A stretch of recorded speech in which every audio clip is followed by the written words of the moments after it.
Bonsoir à tous et bienvenue dans cette rédaction transformée en plateau de télévision pour des soirées un peu exceptionnelles.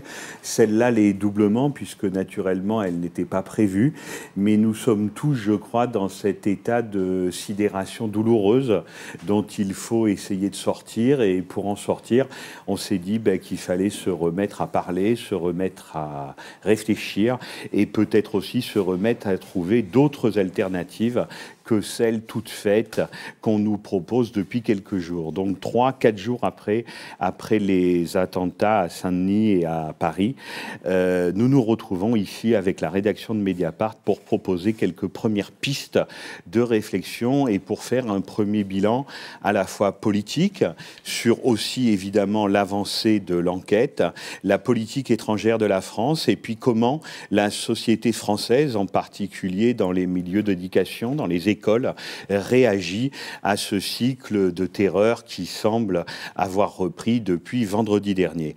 Autour de moi, la rédaction de Mediapart, Lénaïque Bredou, bonsoir. Vous suivez essentiellement l'exécutif, Fabrice Arfi, journaliste d'enquête, d'investigation. Vous nous direz tout à l'heure où en est l'enquête, ce qu'on sait exactement à 19h30 ce soir quand nous prenons l'antenne. Thomas Cantaloupe, bonsoir. Vous vous occupez de politique étrangère. Et Amélie Poinceau, bonsoir, vous êtes une des spécialistes société de Mediapart et depuis samedi et ce grand silence comme ça qui était tombé sur Paris et puis dimanche, lundi, aujourd'hui, mardi, la vie semble avoir repris ses droits et vous êtes allé en reportage dans des écoles pour voir justement comment ça se passait, vous nous direz comment ça se passe et puis aussi quelles sont les différences que vous pouvez constater dans les réactions, dans les discours depuis les attentats qui avaient touché au mois de janvier Charlie Hebdo et l'Hypercacher.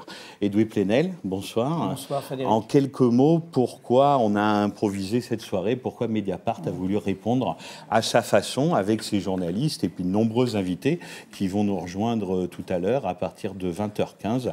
Mediapart a voulu répondre à sa façon à ce qui nous arrive à tous. On pourrait dire Mediapart et aussi Les Inrecuptibles que vous dirigez et dont le numéro sera en kiosque demain.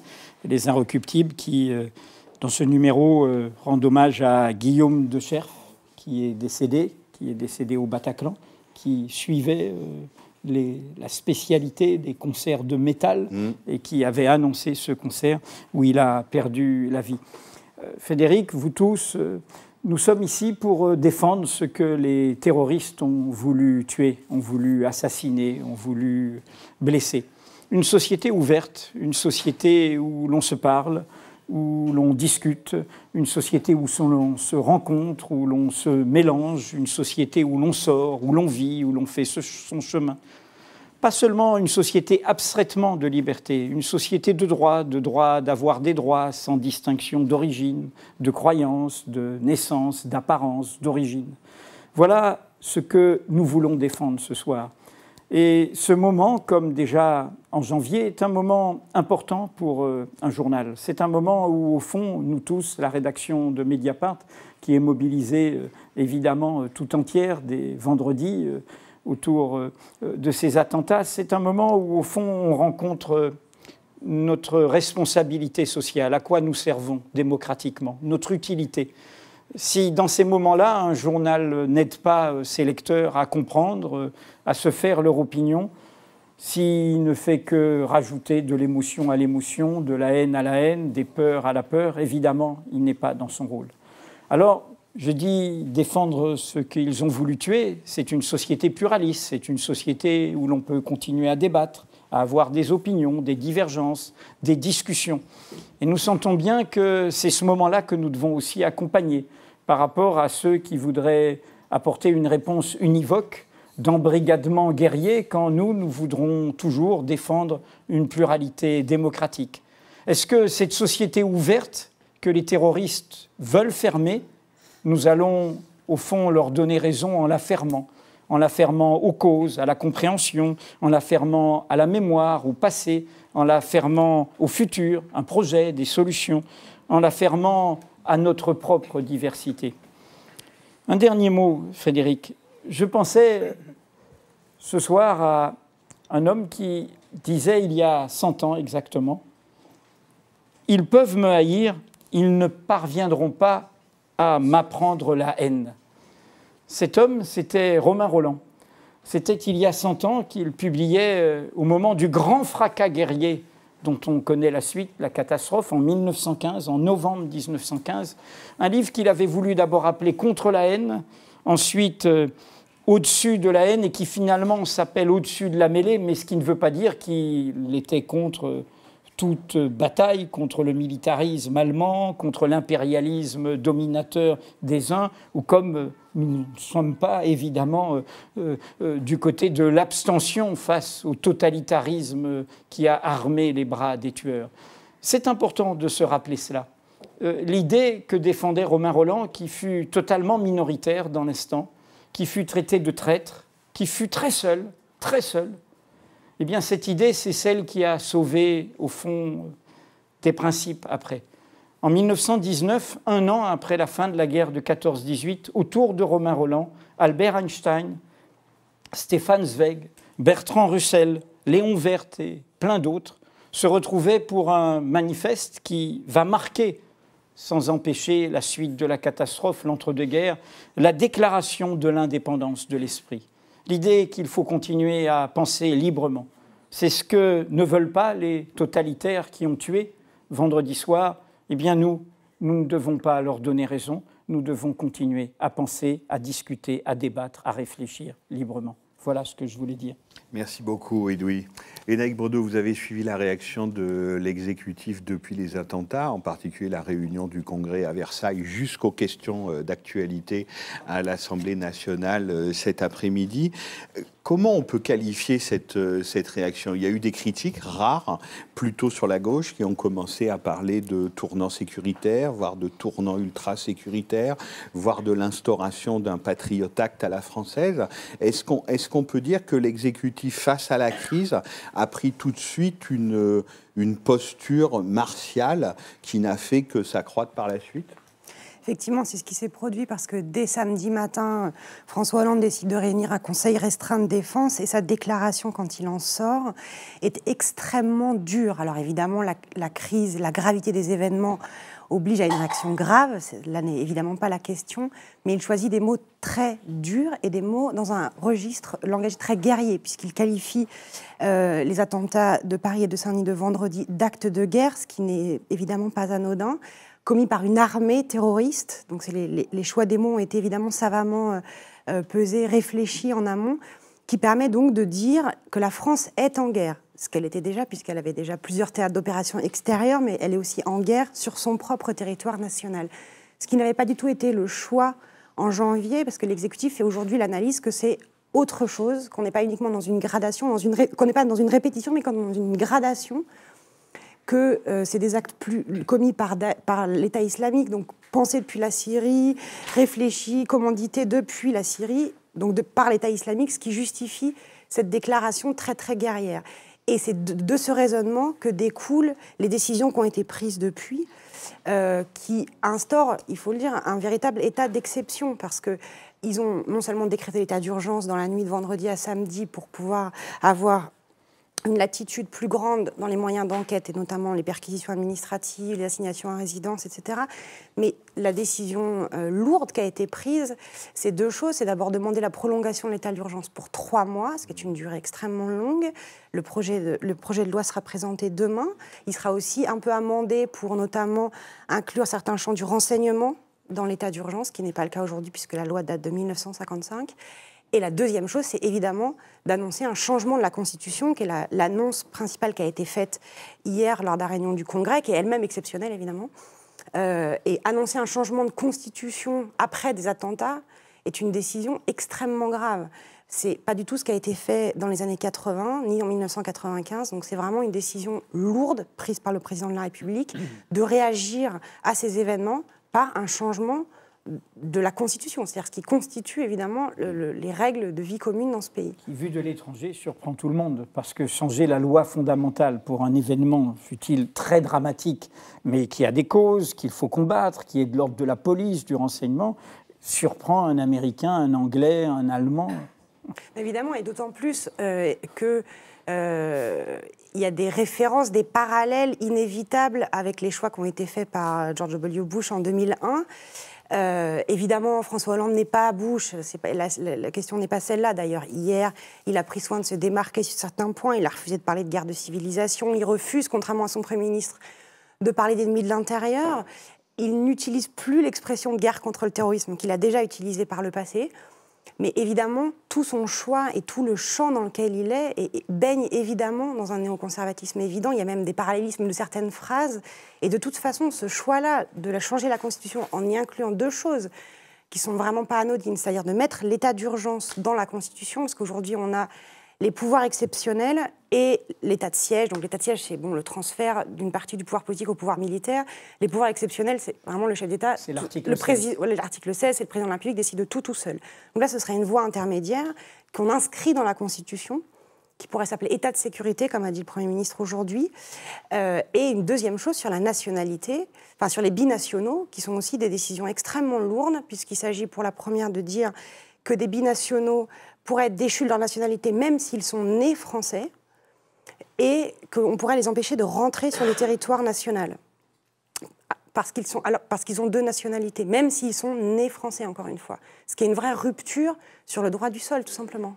Est-ce qu'on peut parler d'une... Enfin, on s'en voudrait de rompre ce climat d'unité nationale, mais visiblement, vu la séance des questions au gouvernement qui a eu lieu cet après-midi, que vous allez nous raconter, Léna, mais où on ne peut pas dire que la concorde régnait, est-ce qu'on peut parler aussi d'une forme de surenchère politique? Parce que quand on a vu les leaders des différents partis défiler à l'Élysée et ensuite faire des déclarations solennelles sur le perron, on a par exemple entendu Nicolas Sarkozy parler d'exterminer Daesh. On avait l'impression qu'il y avait une inflation dans les mots et que la parole présidentielle lors du congrès de Versailles, devant cette chambre unanime comme ça, qui s'est levée et qui a chanté, il s'agissait aussi de ne laisser aucun espace politique à la droite, enfin visiblement de répondre à tout et même de devancer les attentes ou les propositions.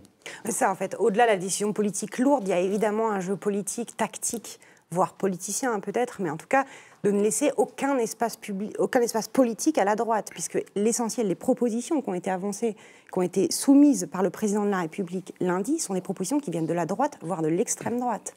D'ailleurs, l'extrême droite, déchéance de nationalité. Encore une fois, pour les binationaux nés français. D'ailleurs, le Front National a assez, évidemment, sans surprise, dit qu'il se réjouissait que certaines de leurs propositions soient reprises. Et effectivement, c'est aussi une façon d'asphyxier l'espace politique de la droite qui se retrouve dans une situation très paradoxale, d'être obligé d'aller dans la surenchère de la surenchère, mais dire exterminer, quand le président de la République dit anéantir, ou le Premier ministre dit anéantir, la différence était quand même assez subtile. Donc effectivement, l'essentiel des propositions, ce qui fait que du coup, on se retrouve avec un climat politique assez étrange, hein, les questions au gouvernement. Autant il y avait le congrès très solennel hier, autant aujourd'hui les questions au gouvernement ressemblent à une cour de récréation habituelle, où voilà, ça se hue déjà, ça se siffle déjà, et le pari de l'union nationale du président de la République d'essayer de ramener la droite au maximum pour maintenir cette espèce de fiction d'une union nationale marche qu'à moitié, parce qu'on est aussi tout simplement dans un contexte électoral pour deux raisons. D'abord parce qu'il y a les élections régionales qui ont été maintenues en décembre, et aussi parce qu'évidemment tout le monde a désormais en tête la présidentielle. Donc ça paraît complètement déconnecté de parler de ça maintenant, quelques jours seulement après les attentats, mais évidemment tout le monde l'a bien à l'esprit, et on voit bien les leaders de la droite qui ont beaucoup de mal à se positionner sur le discours du président de la République. Et quand il y a eu cette phrase à la fin du discours de François Hollande, donc à Versailles,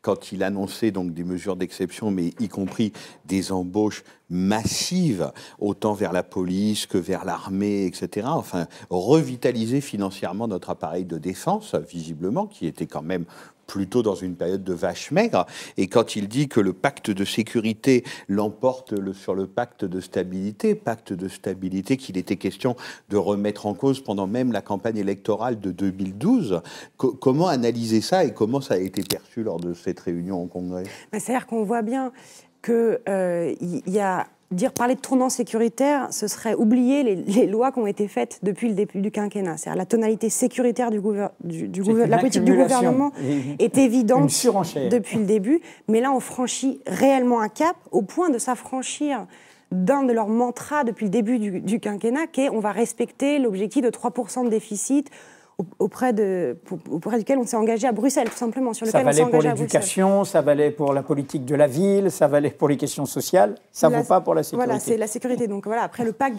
il adore faire des pactes, François Hollande. Bon, voilà, après le pacte de responsabilité, c'est donc le pacte de sécurité désormais, qui montre bien comment maintenant ça va structurer tout ce qu'il va dire, tout ce qu'il va faire dans les prochains mois. Bon, y compris parce que la situation, évidemment, l'explique, évidemment, mais aussi parce que voilà, c'est vraiment le choix dans lequel il s'est plongé. Voilà, il y avait plein d'autres alternatives. Pas obligé de forcément changer la Constitution. En tout cas, c'est une discussion. Et juste une question. Ça renacle, ça râle, ou quand même le réflexe de tous unis en une seule ligne derrière le chef et le plus fort? Comment réagit non seulement sa majorité, mais le Parti socialiste? Pour l'instant, on voit quand même un grand soutien au président de la République. Il y a eu au Parti socialiste aucune voix discordante à l'issue de son discours, à l'exception d'une, le député socialiste qui est déjà très en rupture de banc pour Yamir Chahi. Sinon, c'est silence dans les rangs. Voilà, y compris évidemment encore une fois de la gravité des événements, mais aussi parce que tout simplement, là pour le coup, c'est vraiment le président de la Ve République qui s'exprime, qui demande un changement de constitution, qu'en appelle à l'Union nationale, à la sécurité nationale, les députés socialistes. Et on a vu aussi pour l'instant une réaction aussi très mitigée, enfin très modérée en tout cas, des écologistes. Amélie Poinceau, quand vous avez commencé avec toute l'équipe de la rédaction de Mediapart à rendre compte de cette espèce de silence, de mort tellement inhabituel dans les rues de Paris un samedi, donc le lendemain des attentats à Saint-Denis et à Paris, et puis ensuite peut-être un embryon de vie qui reprenait ses droits le dimanche, et puis la rentrée des enfants à l'école lundi. Comment vous pouvez décrire ça? Est-ce que malgré tout, vous sentez que jusqu'à ce matin, la vie a commencé à reprendre ses droits après un traumatisme collectif et massif? Oui, tout à fait. La vie a commencé à reprendre. Je dirais peut-être plus aujourd'hui que hier, où hier, effectivement, c'était encore une journée anormale, entre guillemets, un lundi pas comme les autres, puisque c'était le retour des élèves dans les classes. Et donc, un challenge, un défi pour les enseignants de parler et de faire parler les élèves sur cet événement. Et avec effectivement cette dimension complètement différente par rapport aux attentats de janvier, et qui est très vite apparue dès la journée de samedi, effectivement, quand nous étions sur le terrain avec toute une équipe de journalistes de Mediapart. Ce qui nous a frappé d'abord, ça a été le silence, en fait. Le silence et le vide dans la capitale et à Saint-Denis. Et ça, je trouve, ça a été vraiment la première différence avec janvier, où on a eu très vite des rassemblements spontanés, etc. Bon, là, de fait, les rassemblements étaient interdits ou très, très limités. Mais je crois qu'au-delà de ça, il y avait une sidération et pas forcément une envie de sortir et de se recueillir tout de suite. Elle est venue très vite, l'envie de se recueillir et de déposer des fleurs, etc. Il y avait la peur mais était il y a d'abord palpable. eu la peur et puis vraiment cet effet de sidération, de stupeur, où en fait on n'avait pas vraiment quelque chose à dire sur cet événement en fait dans l'immédiat. On était tous voilà sidérés. Et après effectivement les paroles se délient. Et alors lundi nous sommes allés effectivement à plusieurs dans les écoles, enfin plutôt les collèges, lycées, universités, pour recueillir un peu la parole des jeunes, puisque c'était finalement cette génération-là en priorité qui a été visée, et aussi pour voir comment les enseignants réagissaient par rapport à ça. Et notamment dans les établissements de banlieue parisienne, ça a été très fort, très vite, cette prise de conscience que ça n'a rien à voir avec janvier. Autant dans certains établissements, des enseignants avaient pu entendre en janvier que quelque part, pour le dire vite, les journalistes de Charlie Hebdo l'avaient mérité. Bon, il y a pu avoir comme ça de ce type de paroles, un peu de dérapage. Là, ça n'a pas du tout été le cas. Évidemment, tout le monde a pris conscience que ça aurait pu être moi. Et surtout, évidemment, en région parisienne, tout le monde a un lien, direct ou indirect, avec soit les victimes, soit les lieux. Et puis après, il y a évidemment l'effet Stade de France qui, là, dépasse complètement la région parisienne, puisqu'on a pu aussi interviewer des gens en province. On a notamment publié un reportage à l'Université de Montpellier.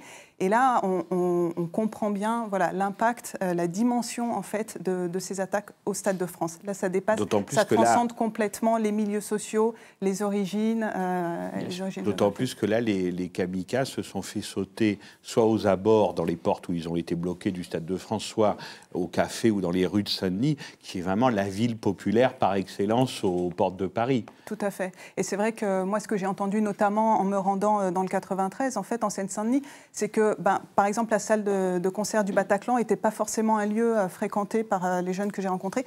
Par contre, le Stade de France, déjà, beaucoup de jeunes étaient devant le match, devant leur télévision, ou alors ils avaient effectivement quelqu'un de leur famille, un ami qui était présent dans le stade. On va parler de cette question tout à l'heure, de la réponse que doivent apporter les enseignants aux questions de leurs élèves, avec une prof d'histoire géo qui s'appelle Laurence Decoq et qui travaille spécialement sur ces questions. Mais sur ce que vous avez vu, justement, on a envie de vous poser la question simple. Quelles sont les questions ? Quelles sont les demandes et quelle est aussi la tonalité des réponses? Les demandes auprès des enseignants. Oui, alors une question qui revient très souvent dans la bouche des élèves, c'était est-ce que c'est vrai que? C'est-à-dire qu'en fait, les élèves étaient connectés tout au long du week-end. En fait, ils sont hyper informés et en même temps très sceptiques aussi parfois par rapport à ce que nous diffusons, les médias. Et donc les enseignants étaient confrontés à la question de recouper les informations. Enfin, moi j'ai entendu des enseignants me dire que ils ont appris à leurs élèves à essayer de vérifier une info sur Internet, qu'il ne faut pas prendre tout pour argent comptant, que tout ce qui circule sur les réseaux sociaux n'est pas forcément vrai. Et donc, en fait, finalement, les enseignants m'ont fait comprendre qu'en fait, leurs élèves étaient tout à fait, vraiment très, très réactifs et intelligents et pas du tout, ils n'étaient pas du tout, disons, ils n'avalaient pas les infos, sans les... pas passifs. Voilà. Et puis il y a évidemment une demande d'explication et c'est là que les enseignants sont souvent démunis, désemparés. Après, ça dépend des matières. Évidemment, un enseignant d'histoire géo est évidemment plus armé pour traiter de ces questions-là en cours. Pour un prof de maths ou un professeur d'éducation physique, forcément, c'est pas son domaine et c'est plus compliqué. Ça va être une question qu'on va se poser un peu toute la soirée avec tous nos invités, mais ce terme de guerre, qui non seulement a été choisi, mais qui a été répété, Léna le disait, comme un mantra, enfin quasiment, on a l'impression qu'il y a presque une satisfaction à prononcer le mot de guerre absolument sans arrêt.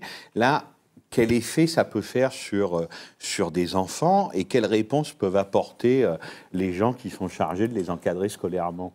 Alors justement, les adolescents que j'ai rencontrés étaient très surpris eux-mêmes par la réaction de Hollande. J'ai plutôt entendu des voix très critiques et des critiques intelligentes des jeunes qui me disaient mais si on attaque, il y aura forcément une riposte, il y aura forcément on n'arrivera jamais à éradiquer de toute façon, de cette manière, le djihadisme. Donc il y aura forcément des ripostes. On ne se sent pas du tout plus en sécurité face à cette politique. Au contraire.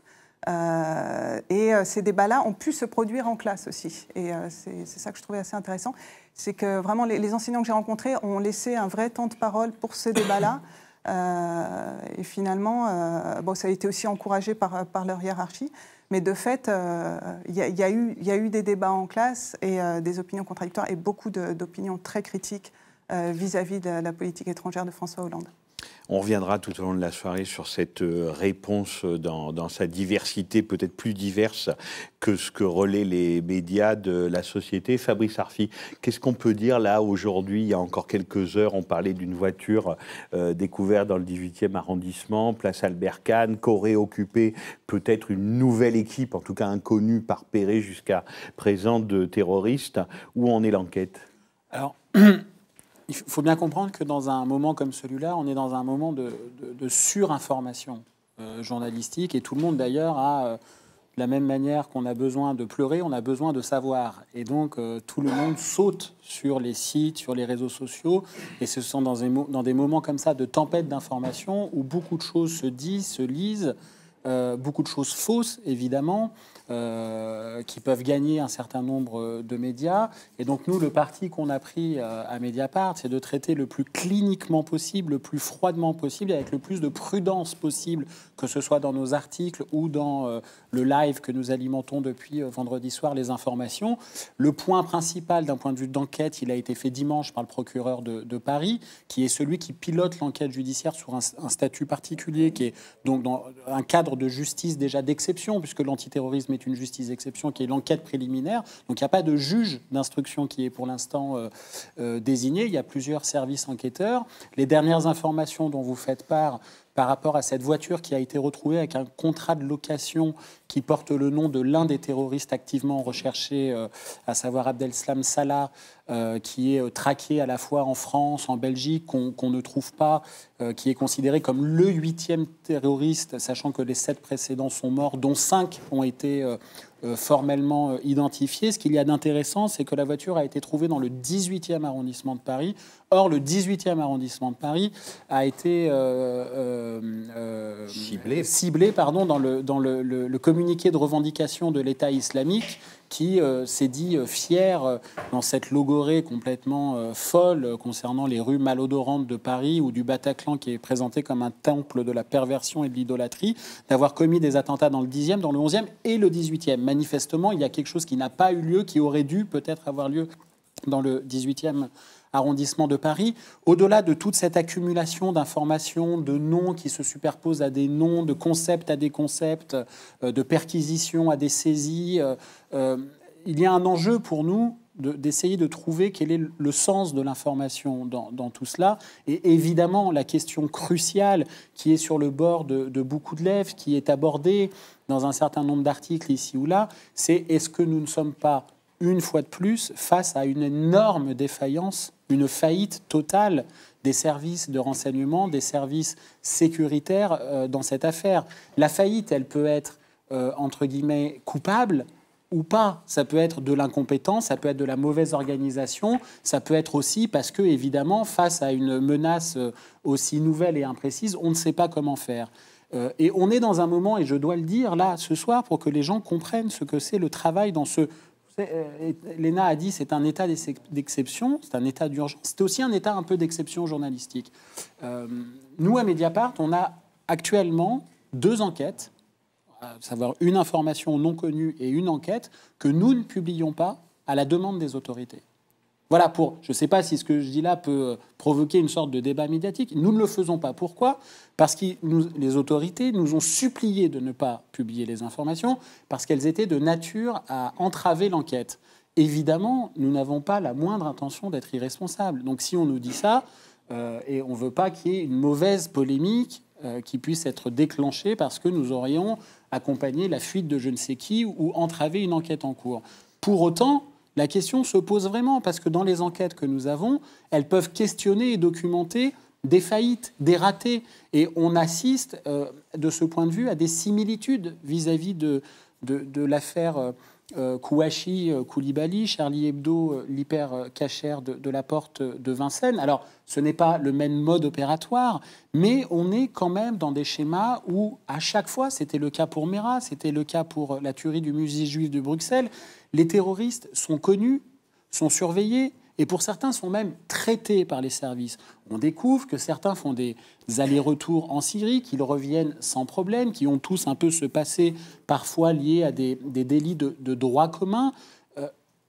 On doit se poser la question, on doit interroger la responsabilité des services sans que, évidemment, il y ait en retour l'accusation d'une sorte de complaisance qu'on pourrait avoir vis-à-vis du terrorisme. La question n'a pas à se poser.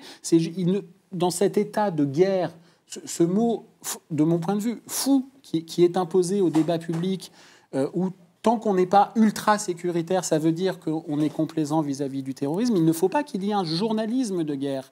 Il faut que le journalisme reste cette vigie, ce moment d'intranquillité qui doit nous interroger. Et il est fou d'entendre le ministre de l'Intérieur dire ce matin publiquement « Non, il n'y a pas eu de faille de renseignement » et d'essayer de mettre une sorte de responsabilité de ce qui s'est passé, qui, sur la Belgique, ou la base opérationnelle à Molenbeek, dont on parle beaucoup.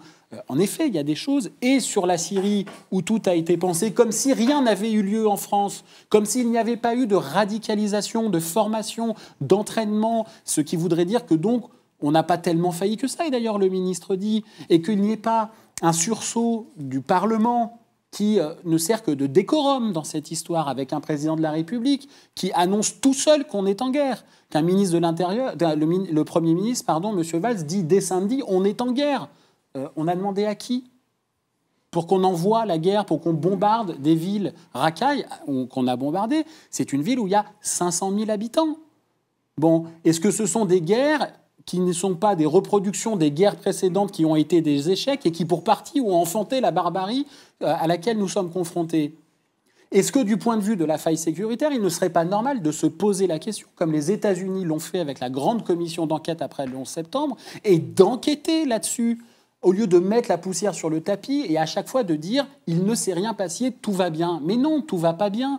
Quand il y a un attentat, un haut responsable du renseignement dit « quand il y a un attentat, c'est un échec ».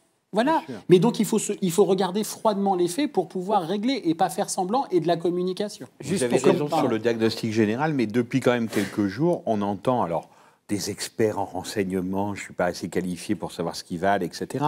Mais par exemple, on se souvient d'une interview du juge Trévidic, le patron du pôle antiterroriste de Paris, qui avait publié Match, je crois, il y a quasiment un an. Non, le 30 septembre. Le 30 septembre, merci Edoui. Donc il y a quelques mois, où il disait ça va s'aggraver, nous sommes en danger, nous sommes la prochaine cible. Et il disait, visiblement, voilà, il ne s'agit pas d'accabler les gens, mais il s'agit de dire que la mue qu'opèrent ces terroristes-là, cette mue, les services de renseignement ont visiblement le plus grand mal à l'opérer eux-mêmes. Il critiquait, on va en parler dans toute la soirée et ensuite avec Thomas, la stratégie française. Exactement. Il interpellait les pouvoirs politiques. Il faut bien comprendre qu'on est dans une désorganisation totale des services de renseignement en France. Louise Fessard, qui est spécialiste des questions de police chez nous, l'a parfaitement documenté pour montrer l'impuissance française depuis 2008. Il ne faut pas oublier que le principal service de sécurité intérieure, qui s'appelle la DGSI, était anciennement la DCRI, est né en 2008 sur un fiasco total. C'est l'affaire de Tarnac. On l'oublie, mais la première affaire de ce grand service, c'est une fausse affaire antiterroriste. Julien Coupat, dans l'affaire de Tarnac, a eu jusqu'à 26 fonctionnaires de la DCRI et de l'ASDAT pour le surveiller. Peut-être qu'il y avait d'autres priorités. Aujourd'hui, nous sommes avec une accumulation de services antiterroristes. La liste est interminable, qui sont comme, pour prendre une image, des silos qui ne communiquent pas ou très mal entre eux, comme des petits États dans l'État qui protègent jalousement un certain nombre d'informations et qui sont totalement désorganisés. Tout cela, ça mériterait d'être un peu remis à plat à la faveur d'une double campagne de terroristes qui, dans la même année, en janvier et en novembre, fait le carnage que nous avons rencontré. Nous, citoyens, et les journalistes sont des citoyens, nous devons poser et documenter ces questions. De ce point de vue, juste pour rassurer tous nos lecteurs, les informations que nous avons, on finira par les sortir. Bien sûr, on les publiera, mais on se retrouve dans ce moment embarrassant, je le dis vraiment. Oui, parce mais que on en débat collectivement, ici, tout est transparent dans la rédaction. Des formes de cas de conscience. C'est-à-dire, est-ce qu'il y a pas, derrière, évidemment, la saine réaction de dire on ne publie pas pour ne pas entraver une enquête dans un moment comme celui-là, aussi une forme, avec 15 guillemets, d'autocensure vis-à-vis d'informations qui seraient susceptibles peut-être d'installer un débat sur un nouveau loupé des renseignements, comme on l'avait fait d'ailleurs au moment des Kouachi et Koulibaly. Ça va venir sur Mediapart. Merci Fabrice. Thomas Cantalou, effectivement, comment, la première question la plus simple, on a eu une année, voilà, entre Charlie Hebdo, l'hypercachère en janvier, là les attentats d'il y a 3 jours, comment expliquer que la France, on a l'impression, soit devenue la cible prioritaire d'un terrorisme, en plus, visiblement, de plus en plus destiné à tuer le maximum de personnes à la fois et à sidérer une société entière, voire même à détruire ce qui fait le ciment des gens qui constituent cette société. On a l'impression que nous sommes quand même les premiers au bout du fusil. On est effectivement les premiers à l'heure actuelle. Ça ne veut pas dire qu'on est les seuls. Il y a un premier changement qui est complètement externe. qui est l'État islamique, qui est finalement une création assez récente, qui commence à conquérir des territoires au moment de l'été 2014. Ils conquièrent des territoires, ils sont vraiment dans une logique intérieure, Syrie, Irak. Et à partir du moment où cette conquête commence à être arrêtée, ils décident d'opter pour ce qu'on appelle le djihadisme global, ce que faisait Al-Qaïda depuis une quinzaine d'années, depuis le milieu des années 90, qui est d'exporter la terreur à coups d'attentats. Donc voilà, c'est le changement qui est... Daesh change de stratégie. Il contrôle un territoire et il décide de se projeter à l'extérieur. Alors après, pourquoi la France ? La première raison, c'est effectivement, il y a beaucoup de Français, jeunes Français même souvent, qui ont été en Syrie, qui en sont revenus, qui sont restés là-bas ou qui sont morts là-bas. Ce sont les propres chiffres du ministère de l'Intérieur, c'est 1800 Français. C'était un chiffre que la plupart des études avaient d'ailleurs sous-estimé. Le chiffre du ministère de l'Intérieur français est plus élevé que les chercheurs qui avaient fait des études là-dessus. Et c'est le plus grand nombre d'étrangers qui n'appartient pas à la sphère moyen-orientale, Maghreb ou Russie, c'est-à-dire Tchétchénie. Et Maghreb, c'est la Tunisie. Voilà, Maghreb, c'est la Tunisie. Il y a un peu du Maroc. Après, il y a Arabie Saoudite, Jordanie, Russie, mais Tchétchénie, et les Français. Le double de Français par rapport au nombre de Britanniques, de Belges ou d'Allemands. Alors, il y a des raisons, ils sont internes à la France pour ça. Je sais pas, c'est pas mon domaine de spécialité, je ne vais pas m'étendre là-dessus, mais il y a le mal-être des jeunes issus de l'immigration, l'éducation, le chômage, la décolonisation ratée de la France depuis 50 ans. Voilà. Donc, il y a énormément d'allers-retours. Durant leur séjour en Syrie, effectivement, on les entraîne. Ils sont entraînés, certains pour combattre sur place, d'autres pour revenir à l'étranger, donc en France. Et là, qu'est-ce que veut Daesh avec ce djihadisme global ? Ils veulent déstabiliser les territoires étrangers. Et la France est une cible idéale pour ça. Nous avons la plus grande communauté musulmane européenne, y compris la plus grande communauté juive européenne. Et donc, voilà, ce qu'ils souhaitent, eux, c'est effectivement casser tous les liens sociaux, casser la République, casser tout ce qui fait qu'on est la France, qu'on est un ensemble de communautés. Ils veulent semer la division. Et pour cela, et c'est le juge Trévidic qui l'a dit, qui a vu défiler beaucoup d'apprentis djihadistes et de djihadistes dans son bureau, ils veulent radicaliser les musulmans français. Et pour ça, qu'est-ce qu'il faut faire ? Leur taper dessus. En gros, provoquer une réaction du reste de la société française qui s'en prendrait à ces Arabes, aux musulmans. Et c'est ça la stratégie de Daesh. Et à les faciliter... C'est-à-dire à créer une forme de séparatisme, en fait. Créer une forme de séparatisme, créer le chaos. Créer la haine en retour et qui va faire du ressentiment en retour. Exactement. Voilà. Et ça c'est facilité ensuite... Et là, c'est un débat qui a commencé à avoir lieu, qui me paraît extrêmement nécessaire, de même qu'il faut mener un débat sur le renseignement, il faut mener un débat sur la politique étrangère de la France, qui est, pour aller vite, choisissons un mot, incohérente depuis, en gros, 2 présidences. On a eu pendant plusieurs décennies une politique étrangère que, faute de mieux, on appelait gaulo-mitterrandienne, qu'il ne faut pas placer sur un piédestal, parce qu'il y avait le pire, qui était par exemple la France-Afrique, comme le meilleur, le refus d'intervenir derrière les Américains en Irak en 2003. Mais, grosso modo, c'était la politique étrangère française. Et au Moyen-Orient, elle avait, grosso modo, un principe directeur qui était c'est une région où il y a suffisamment de problèmes, ne rajoutons pas de l'huile sur le feu. On peut résumer à ça. Et on peut dire aussi qu'il y avait une certaine forme d'équilibre, même si évidemment ça changeait selon les gouvernements, et puis bien sûr on pouvait le critiquer, mais il y avait une certaine forme d'équilibre, en tout cas rhétorique, entre Israël et les Palestiniens. On faisait très attention à ça. Il y avait une voix assez mesurée qui considérait qu'effectivement l'État israélien était parfaitement légitime, avait le droit d'exister, mais qu'il faudrait accompagner la naissance d'un État palestinien pour aller vite. Et donc, on avait une politique très sensible par rapport à ça. Si mesuré, si on voit le geste de François Mitterrand sauvant Yasser Arafat au Liban, ou vous vous rappelez Jacques Chirac se fâchant contre les gardes israéliens qui l'empêchaient. Donc, mais le même François Mitterrand était allé parler dans la Knesset. Bien sûr. Donc effectivement, c'est la mesure dont parle Thomas. Une fermeté contre les extrémistes. Il y avait en gros une politique assez équilibrée. Et ça a commencé à partir en vrille sous la présidence Nicolas Sarkozy, qui, n'oublions pas, si Nicolas Sarkozy avait été président quelques années auparavant, il nous aurait entraînés dans la guerre en Irak, puisqu'il faisait partie des Français qui étaient très favorables, même s'il n'a jamais dit très clairement qu'il était très favorable à une intervention en Irak. Ça a été poursuivi par les frappes en Libye, qui ont été menées de manière absolument extrêmement rapide, qui ont déstabilisé un pays et ensuite une région entière, le Sud Sahel, sans se préoccuper des conséquences. Et puis est arrivé François Hollande, qui mène, pareil, une politique dont il est difficile de s'y retrouver. Au Moyen-Orient, effectivement, on est très amis avec l'Arabie Saoudite, le Qatar, les monarchies arabes, qui sont à peu près l'antithèse de ce qu'il a appelé hier François Hollande la patrie des droits de l'homme. Le maréchal Sissi. On est amis avec le maréchal Sissi, à qui on vend des frégates, on vend des rafales financées par l'Arabie Saoudite, alors que c'est un homme qui a à la fois écrasé les révolutionnaires de 2011 et aussi les islamistes qui étaient arrivés au pouvoir par les urnes. Dans le même temps, en Tunisie, on soutient les musulmans conservateurs ou qui ont des affiliations avec les frères musulmans égyptiens au pouvoir en Tunisie. On dit que c'est très bien.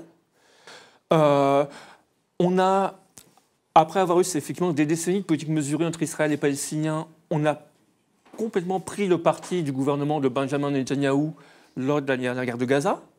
On a complètement oublié les Palestiniens.